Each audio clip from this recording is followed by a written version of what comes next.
തങ്കപ്പനാണ് പെരുമ്പാവൂരിൽ നിന്ന്. ശ്രീ തങ്കപ്പൻ, എന്തായാലും സംസ്ഥാന ചലച്ചിത്ര അവാർഡ് പ്രഖ്യാപിക്കാൻ പോവുകയാണ്. താങ്കൾക്ക് ആരായിരിക്കും മലയാളത്തിന്റെ മികച്ച നടൻ എന്നാണ് തോന്നുന്നത്? അതോടൊപ്പം തന്നെ ശാരദക്കുട്ടിയുടെ ഒരു പ്രതികരണം വന്നിരുന്നു, മലയാളത്തിലെ മികച്ച നടന്മാരെല്ലാവരും, മുതിർന്ന നടന്മാരെല്ലാവരും മാറി നിൽക്കണമെന്ന്. താങ്കളുടെ അഭിപ്രായം എന്താണ്? ശാരദക്കുട്ടിയുടെ അഭിപ്രായത്തോട് ഞാൻ യോജിക്കുന്നു. എന്തുകൊണ്ടാണ് യോജിക്കുന്നത്? കാരണം മോഹൻലാലിന് ഫാൽക്കെ അവാർഡ് കിട്ടിയിട്ടുണ്ട്. അതിന് വലിയൊരു അവാർഡില്ല. ഇനി ഒരു അവാർഡ് കൊടുത്തു കഴിഞ്ഞാൽ, ഒരു സ്റ്റേറ്റ് അവാർഡ് കൊടുത്തു കഴിഞ്ഞാൽ അദ്ദേഹത്തെ മാനം കെടുത്തുന്നതിന് അയാൾക്ക് കിട്ടിയത് ഏറ്റവും വലിയൊരു അവാർഡാണ്. അപ്പൊ അദ്ദേഹം മാറി നിൽക്കണം. പുരസ്കാരം ലഭിച്ചു എന്നതിന്റെ പുറത്ത് അദ്ദേഹം അഭിനയിക്കുന്ന സിനിമകൾക്ക് അദ്ദേഹത്തിന് ഇനി പുരസ്കാരങ്ങൾ നൽകാൻ പാടില്ല എന്ന് പറയാൻ പറ്റുമോ നമുക്ക്? അല്ലല്ല, അദ്ദേഹത്തിന് കൊടുക്കേണ്ട ബഹുമാനം നമ്മൾ കൊടുക്കുന്നുണ്ട്. അദ്ദേഹത്തെ കൊണ്ട് നടന്ന് നമുക്ക് ഇനി അദ്ദേഹത്തിന് ഇനി രണ്ടാമത് വേറൊരു ഇത് കൊടുക്കേണ്ട ആവശ്യമില്ല. അത് കൊടുക്കാൻ പാടില്ല. കൊടുത്തു കഴിഞ്ഞിട്ട് അദ്ദേഹത്തെ അപമാനിക്കുന്നതിന് തുല്യമായിട്ടാണ് എനിക്ക് തോന്നുന്നത്. അതാണ് എന്റെ അഭിപ്രായം. ആസിഫ് അലി നല്ലൊരു ആക്ടറാണ്, നല്ല ഫേസ് എക്സ്പ്രഷൻ ഉണ്ട്, ബോഡി ലാംഗ്വേജ് ആണെങ്കിലും കറക്റ്റ് ആയിട്ടുള്ള എക്സ്പ്രഷൻ ചെയ്യുന്നുണ്ട്. ആസിഫ് അലി അനുയോജ്യനായ ഒരു നടനാണ് എന്നാണ് എന്റെ അഭിപ്രായം. തീർച്ചയായും വളരെ നന്ദി ശ്രീ തങ്കപ്പൻ, ഞങ്ങളോട് പ്രതികരിച്ചതിന്, താങ്കളുടെ അഭിപ്രായം പറഞ്ഞതിന്. എന്തായാലും ദേശീയ അവാർഡ് പ്രഖ്യാപിച്ചപ്പോൾ ഉർവശി പറഞ്ഞ ഒരു സ്റ്റേറ്റ്മെന്റ് ഉണ്ടായിരുന്നു. ആ സ്റ്റേറ്റ്മെന്റ് അതിങ്ങനെയാണ്: എന്തുകൊണ്ടാണ് താൻ മികച്ച സഹനടിയായത്, എന്തുകൊണ്ടാണ് വിജയരാഘവൻ മികച്ച സഹനടനായത് എന്ന്, തങ്ങൾക്ക് എന്തുകൊണ്ട് മികച്ച നടിയും മികച്ച നടനുമായിക്കൂടായിരുന്നു. ഇന്ന് സംസ്ഥാന ചലച്ചിത്ര അവാർഡ് പ്രഖ്യാപിക്കുമ്പോൾ വിജയരാഘവൻ മികച്ച നടനായാലും നമുക്ക് അത്ഭുതപ്പെടാനില്ല. അത്രമാത്രം മികച്ച അഭിനയം അദ്ദേഹത്തിന്റെ ഭാഗത്ത് നിന്ന് നമ്മൾ കണ്ടതാണ്. MS ഹരികൃഷ്ണൻ ഉണ്ട് എന്നാണ് പ്രതീക്ഷിക്കുന്നത്. യെസ്, ഹരിയിലേക്ക് വരാം. പ്രതീഷ് മലപ്പുറം എന്നൊരു പ്രേക്ഷകൻ നമുക്കൊപ്പം ചേരുന്നുണ്ട്. പ്രതീഷ് എന്താണ് പ്രതീക്ഷിക്കുന്നത്? ഈ അഭിപ്രായത്തിൽ നമ്മൾ പൂർണ്ണമായി യോജിക്കുന്നില്ല. കാരണം എന്താ വെച്ചാലും, ഹലോ കേൾക്കാം, പറഞ്ഞോളൂ. നമ്മളെ മലയാള സിനിമയിൽ എന്തായാലും നമുക്ക് മമ്മൂട്ടി, മോഹൻലാൽ എന്ന കഥാപാത്രങ്ങൾ എന്തായാലും നമുക്ക് മാറ്റി നിർത്താൻ പറ്റില്ല. അഭിനയത്തിന്റെ കുലപതികൾ ഓല് തന്നെയാണ്. പക്ഷെ എന്നായാലും വരുന്ന തലമുറ എന്ന് വെച്ചാല്, ഇപ്പൊ വരുന്ന തലമുറ എന്ന് പറഞ്ഞാൽ ആസിഫ് അലി, അതുപോലെ തന്നെ നമ്മളെ ജയസൂര്യ, ഇങ്ങനെയുള്ള കഥാപാത്രങ്ങൾക്ക് നല്ല നല്ല റോൾ ചെയ്തിട്ടുണ്ട്. ശരി, വളരെ നന്ദി ശ്രീ പ്രതീക്ഷ വിളിച്ചതിന്, അഭിപ്രായം പറഞ്ഞതിന്. സജി നന്ദിയാട്ട് നമുക്കൊപ്പം ചേരുന്നുണ്ട്. ശ്രീ സജി നന്ദിയാട്ട്, താങ്കൾ ശാരദക്കുട്ടിയുടെ ഫേസ്ബുക്ക് പോസ്റ്റ് കണ്ടിരുന്നു. അതിൽ അവർ വളരെ വ്യക്തമായി പറയുന്നുണ്ട്, മുതിർന്ന നടന്മാർ മാറി നിൽക്കണം, യുവ നടന്മാർ മുന്നോട്ട് വരണമെന്ന്. താങ്കൾ ആ അഭിപ്രായത്തോട് യോജിക്കുന്നുണ്ടോ? മലയാളത്തിന്റെ മുതിർന്ന നടന്മാർ മത്സരരംഗത്തുള്ളതുകൊണ്ട് മലയാളത്തിന്റെ യുവ നടന്മാർ മാറിപ്പോകുന്ന സാഹചര്യമുണ്ടോ, അല്ലെങ്കിൽ അവരെ പരിഗണിക്കാതെ പോകുന്ന സാഹചര്യമുണ്ടോ? താങ്കൾക്ക് എന്താണ് തോന്നുന്നത്? മത്സരിച്ച് തന്നെ ജയിക്കേണ്ടേ? അല്ല, ലാസ്റ്റ് പറഞ്ഞ വാചകത്തോടെ എനിക്ക് യോജിപ്പ്. മത്സരിച്ച് ജയിക്കണം. ഈ മുതിർന്ന നടന്മാർ എന്തിനു മാറി നിൽക്കണമെന്ന് എനിക്ക് മനസ്സിലായില്ല. കാരണം എന്താണ്?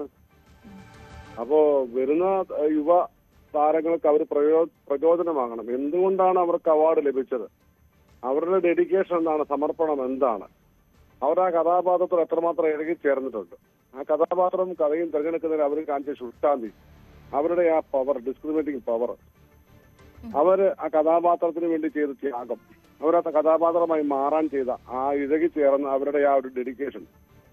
അല്ലാതെ മോഹൻലാലോ മമ്മൂട്ടിയോ വന്നിട്ട് അയ്യോ ഞങ്ങൾക്കൊരു അവാർഡ് തരണേ എന്ന് ആരോടെങ്കിലും പറഞ്ഞു നിങ്ങൾക്ക് കേൾക്കാമോ? ഇതിന് പറയുമോ? അങ്ങനെ ഒരു നടന്മാർ പറയുമോ? അത് ജൂറിയാ തീരുമാനിക്കുന്നത്. ജൂറി എങ്ങനെയാണ് തീരുമാനിക്കുന്നത്? അവിടെയാണ് പ്രശ്നം. ജൂറി തീരുമാനിക്കുന്നത് രാഷ്ട്രീയ അടിസ്ഥാനത്തിലല്ലല്ലോ. ജൂറി തീരുമാനിക്കുന്നത് തങ്ങളുടെ മുമ്പിൽ വരുന്ന ചിത്രങ്ങൾ അവർ വിലയിരുത്തി അത് പല തട്ടിൽ കണ്ട് അതിലെ മുഴുവൻ കാര്യങ്ങളും ഒരു സിനിമ എന്ന് പറഞ്ഞ മാധ്യമത്തിന്റെ അതിനെ ഇഴകീറി പരിശോധിച്ചിട്ടാണ് ആ പടത്തിന് അവാർഡ് കൊടുക്കുന്നത്. അല്ലേ? നമ്മൾ മനസ്സിലാക്കേണ്ട കാര്യം, നമ്മുടെ ധാരണ, പൊതുസമൂഹത്തിന്റെ ധാരണ എന്താണ്? വെറുതെ കുറെ സിനിമ വരുന്നു, വെറുതെ കുറെ അവാർഡ് കൊടുക്കുന്നു, മമ്മൂട്ടിയല്ല ഇരിക്കട്ടെ ഒരു അവാർഡ്, മോഹൻലാലല്ല ഇരിക്കട്ടെ ഒരു അവാർഡ് എന്ന് പറഞ്ഞ് കൊടുക്കുന്നു എന്നൊരു ധാരണ പൊതുവെ പറഞ്ഞു. അങ്ങനെയല്ല സത്യം. ഈ സിനിമകളുടെ ഏത് മേഖല, എഡിറ്റിംഗ് ആയാലും അതിന്റെ ഓരോ കൊറിയോഗ്രാഫി ആയാലും ഫോട്ടോഗ്രാഫി ആയാലും അതിന്റെ സംവിധാനമായാലും അതിന്റെ ഓരോ മികവുകളും ആ കഥാപാത്രവുമായി ഇഴകിച്ചേരുവാനായിട്ട് ആ വ്യക്തി, ആ നടൻ കാണിച്ച സമർപ്പണത്തിനാണ് അവാർഡ്. ഇവരെന്തിനാ മാറി നിൽക്കുന്നത് എനിക്ക് മനസ്സിലായില്ല. അങ്ങനെയാണെങ്കിൽ പ്രധാനമന്ത്രി മാറി നിൽക്കണമെന്ന് പറയാൻ എന്തുകൊണ്ടാ? ഇന്ത്യയുടെ രാഷ്ട്രപതി മാറി നിൽക്കുന്നത് പറയാൻ പറ്റുമോ? അതല്ല, അവര് പരിചിതപ്രജ്ഞരായ ആൾക്കാരാണ്.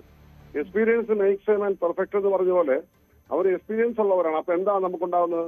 ഇൻസ്പിറേഷൻ ആണ്. മമ്മൂട്ടി, മോഹൻലാൽ പോലുള്ള കഥാപാത്രങ്ങൾ അവാർഡുകൾ ലഭിക്കുമ്പോൾ യുവതലമുറ അതിൽ നോക്കി പഠിക്കാനുണ്ട്.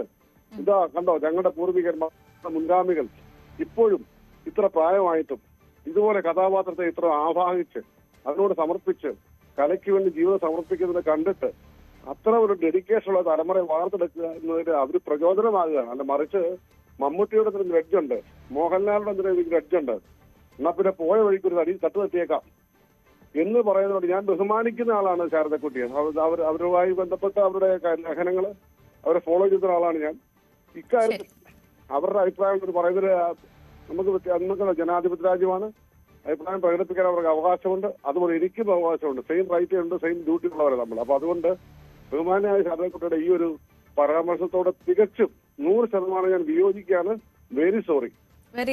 വളരെ നന്ദി ശ്രീ സജി നന്ദ്യാട്ട് ഞങ്ങളോട് പ്രതികരിച്ചത്. എന്തായാലും വിവാദങ്ങൾ ഒഴിഞ്ഞ തർക്കങ്ങൾ ഇല്ലാത്ത ഭൂരിപക്ഷ പ്രേക്ഷക വിലയിരുത്തൽ പോലൊരു ചലച്ചിത്ര പുരസ്കാരം ജൂറിക്ക് സാധ്യമാകുമോ എന്നാണ് നമ്മൾ കാത്തിരിക്കുന്നത്. അരുൺ എന്നൊരു പ്രേക്ഷകൻ നമുക്കൊപ്പം ചേർന്നു, വയനാട്ടിൽ നിന്നാണ്.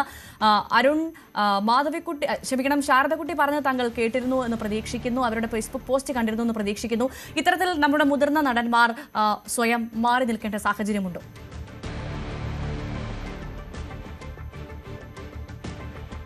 അരുൺ, കേൾക്കാമോ?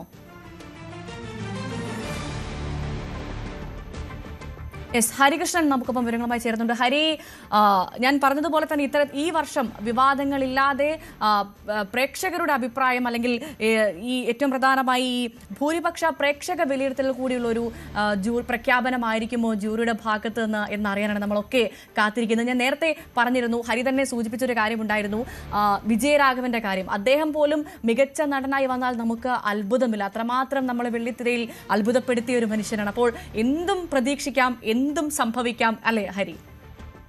ഇല്ല, കഴിഞ്ഞ നമ്മൾ കുറച്ച് വർഷങ്ങളായിട്ടുള്ള പുരസ്കാരങ്ങളുടെ പ്രഖ്യാപനങ്ങൾ കാണുമ്പോൾ പലപ്പോഴായി വിവാദങ്ങൾ ഒഴിഞ്ഞു നിൽക്കുന്ന ഒരു സാഹചര്യമാണ് നമ്മൾ കാണാറുള്ളത്. ദേശീയ ചലച്ചിത്ര പുരസ്കാരം പോലെയല്ല സംസ്ഥാന ചലച്ചിത്ര പുരസ്കാരം പലപ്പോഴായി പ്രേക്ഷകരുടെ അഭിപ്രായത്തോട് കഴിഞ്ഞ കുറച്ച് വർഷങ്ങളായിട്ട് നമ്മളെടുത്ത് നോക്കിയാൽ ഏകദേശം ഒരു 4-5 വർഷമായിട്ട് പല അവാർഡ് കാറ്റഗറിയിലും നമ്മൾ പ്രതീക്ഷിക്കുന്ന പോലെ തന്നെയാണ് വരാറുള്ളത്. ഒരു ടഫ് കോമ്പറ്റീഷൻ ഉണ്ടാവാറുണ്ട്. പക്ഷെ ആ ടഫ് കോമ്പറ്റീഷൻ ഉണ്ടെങ്കിൽ പോലും പ്രതീക്ഷിക്കുന്ന ആ ഒരു രീതിയിലേക്ക് അവർ അർഹരാണ് എന്ന് പ്രേക്ഷകർ തോന്നുന്ന രീതിയിലേക്കാണ് കാണാറുള്ളത്. കാരണം ഈ അവാർഡ് പ്രഖ്യാപനത്തിന് ശേഷം നമ്മൾ ഏറ്റവും കൂടുതൽ കാണുന്നത് സമൂഹ മാധ്യമങ്ങളിലെ ചർച്ചകളാണല്ലോ. ആ ചർച്ചകളിൽ ഏറ്റവും കൂടുതൽ ആളുകൾ അംഗീകരിക്കുന്നതും അനുകൂലിക്കുന്നതും ജൂറിയുടെ പ്രഖ്യാപനത്തോടു കൂടി തന്നെയാണ്. പക്ഷെ ഇത്തവണ ഒരു ടൈറ്റ് കോമ്പറ്റീഷൻ തന്നെയാണ് ഉള്ളത് എന്ന കാര്യത്തിൽ തർക്കമൊന്നുമില്ല. പ്രത്യേകിച്ച് ഈ നടന്റെ കാറ്റഗറിയിൽ മാത്രമല്ല. ഇപ്പൊ നമ്മൾ മമ്മൂട്ടിയുടെ കാര്യം പറയുമ്പോഴും അതിന്റെ ഒപ്പം ആസിഫ് അലിയുടെയും വിജയരാഘവന്റെയും ടൊവിനോയുടെയും പേരുകൾ നമ്മൾ കൂട്ടി വായിക്കുമ്പോൾ പോലും അതൊരു ടഫ് കോമ്പറ്റീഷൻ ആണെങ്കിൽ പോലും ഇത്തവണ എനിക്ക് ഏറ്റവും കൂടുതൽ എക്സൈറ്റ്മെന്റ് ആയിട്ട് തോന്നുന്നത് മികച്ച നടിക്കുള്ള ഒരു പുരസ്കാരം തന്നെയാണ്. കാരണം അതിന് ഒരു വലിയ കാറ്റഗറി, ഒരു വലിയ ഒരു നടിമാരുടെ നിര തന്നെ ഉണ്ട് എന്ന് വേണമെങ്കിൽ തന്നെ പറയാം. സ്റ്റാർട്ടിങ് ഫ്രം ജ്യോതിർമയി തൊട്ട് നമ്മളിപ്പോ ജ്യോതിർമയൊക്കെ വേണം ഏറ്റവും കൂടുതൽ മുൻപന്തിയിൽ നിൽക്കുന്ന കണ്ടന്റർ കൂടിയാണ് ഇത്തവണ. അതോടൊപ്പം തന്നെ ഇപ്പം നസ്രിയുടെ കാര്യം പറയുന്നതിന്റെ ഒപ്പം തന്നെ all the imagine us light എന്ന സിനിമയുടെ കാൻ ഫിലിം ഫെസ്റ്റിവലില് ദിവ്യപ്രഭയും കനീകുൽഫയും അവിടെ പോയി മലയാള സിനിമയുടെ മറ്റു കൂട്ടിയത് നമ്മൾ കണ്ടതാണ്. അപ്പോൾ ഇവരുടെയും പ്രകടനം പ്രത്യേകിച്ച് അതെല്ലാം അവസാന കാറ്റഗറിയിൽ അവസാന മത്സരത്തിൽ നിൽക്കുമ്പോഴേക്കും അതൊരു വലിയ ടഫ് കോമ്പറ്റീഷൻ ആയിട്ട് മാറുമെന്ന കാര്യത്തിൽ തർക്കമൊന്നുമില്ല. പ്രത്യേകിച്ച് ആ ഒരു സാഹചര്യത്തിൽ നിൽക്കുമ്പോൾ ഏറ്റവും കൂടുതൽ എക്സൈറ്റ് ചെയ്യിക്കുന്ന ഒരു കാറ്റഗറി ഉണ്ടെങ്കിൽ അതും കൂടെ തന്നെയാണ്. പിന്നെ ഇപ്പൊ സൂചിപ്പിച്ച പോലെ തന്നെ വിജയരാഘവൻ പറഞ്ഞതുപോലെ തന്നെ അത് മികച്ച സഹനടനാകുമോ മികച്ച നടൻ കാറ്റഗറിയിലാണ് ഒരു തരത്തിലുള്ള സൂചനകളും ഇപ്പോൾ പുറത്തു വരുന്നില്ല എന്നുള്ളതാണ് വാസ്തവം. പക്ഷെ എന്തിന്റെ അടിസ്ഥാനത്തിലാണ് എന്നുള്ള ഉർവശിയുടെ ആ ഒരു ചോദ്യത്തിന് വലിയ ഗ്രാഹം കൂട്ടുന്നത് തന്നെയായിരിക്കും ഇത്തവണത്തെ പുരസ്കാരത്തിൽ വിജയരാഘവന് അവാർഡ് കൊടുക്കുകയാണെങ്കിൽ അത് ഏത് കാറ്റഗറിയിൽ മികച്ചതായിട്ടാണോ എന്തായാലും കലാപരമായും വാണിജ്യപരമായും ഒരേപോലെ മികവ് പുലർത്തുന്ന സിനിമകൾ മലയാളത്തിലുണ്ട്. അത്തരത്തിൽ നമുക്ക് മഞ്ഞുമൽ ബോയ്സ് തന്നെ നമുക്ക് ഉദാഹരണമാണ്. അത്തരത്തിലുള്ള സിനിമകൾ മുന്നോട്ട് വരട്ടെ, ആ സിനിമയുടെ അണിയറ പ്രവർത്തകർക്ക് പുരസ്കാരം ലഭിക്കട്ടെ, അക്കാര്യത്തിൽ സംശയമില്ല. ഒരു പ്രേക്ഷകൻ കൂടി നമുക്കൊപ്പം ചേരുന്നുണ്ട്, ജയകുമാർ അല്ലേ, അങ്ങനെയല്ലേ പേര്? ജയകുമാർ, എന്താണ് താങ്കൾക്ക് പറയാനുള്ളത്? ഇത്തരത്തിൽ മലയാളത്തിന്റെ മുതിർന്ന നടന്മാർ സ്വയം മാറി നിൽക്കേണ്ട സാഹചര്യമുണ്ടോ? അവർക്കൊപ്പം യുവനടന്മാരും അല്ലെങ്കിൽ യുവനടിമാരും മത്സരിച്ച് വിജയിക്കുകയല്ലേ വേണ്ടത്? തീർച്ചയായും അതാണ് വേണ്ടത്. ശരി, ശ്രീ ജയകുമാറിന്റെ അഭിപ്രായമാണ് കേട്ടത്. എന്തായാലും ഇന്ന് നമ്മൾ കാത്തിരിക്കുകയാണ് 3:30 വരെ. മലയാള സിനിമ കാത്തിരിക്കുകയാണ്, മലയാള സിനിമ ആരാധകർ ഒന്നടങ്കം കാത്തിരിക്കുകയാണ്. മലയാളത്തിന്റെ മികച്ച നടൻ, 2024 മികച്ച നടൻ, ടൈറ്റ് കോമ്പറ്റീഷനാണ്, കാര്യത്തിൽ സംശയമില്ല. അപ്പോൾ മത്സരിച്ച് ആര് വിജയിക്കും? മലയാളത്തിന്റെ യുവ നടനാണോ, മലയാളത്തിന്റെ മുതിർന്ന നമ്മുടെയൊക്കെ പ്രിയപ്പെട്ട മമ്മൂട്ടിയാണോ, നമ്മുടെയൊക്കെ പ്രിയപ്പെട്ട ആസിഫ് അലിയാണോ എന്നുള്ള കാര്യത്തിൽ നമ്മൾ കാത്തിരിക്കുകയാണ്. മലയാളത്തിന്റെ മികച്ച ചിത്രം ഏതെന്ന് കാത്തിരിക്കുകയാണ്. മലയാളത്തിന്റെ മികച്ച നടി ആരെന്ന് കാത്തിരിക്കുകയാണ്. എന്തായാലും എല്ലാ കാര്യത്തിലും ജൂറിക്ക് വലിയ സംശയമുണ്ട് എന്ന് തന്നെയാണ് ഏറ്റവും ഒടുവിൽ ലഭിക്കുന്ന അപ്ഡേറ്റ്. എന്തായാലും പ്രേക്ഷകർ ന്യൂസ് 8-നൊപ്പം തുടരുക.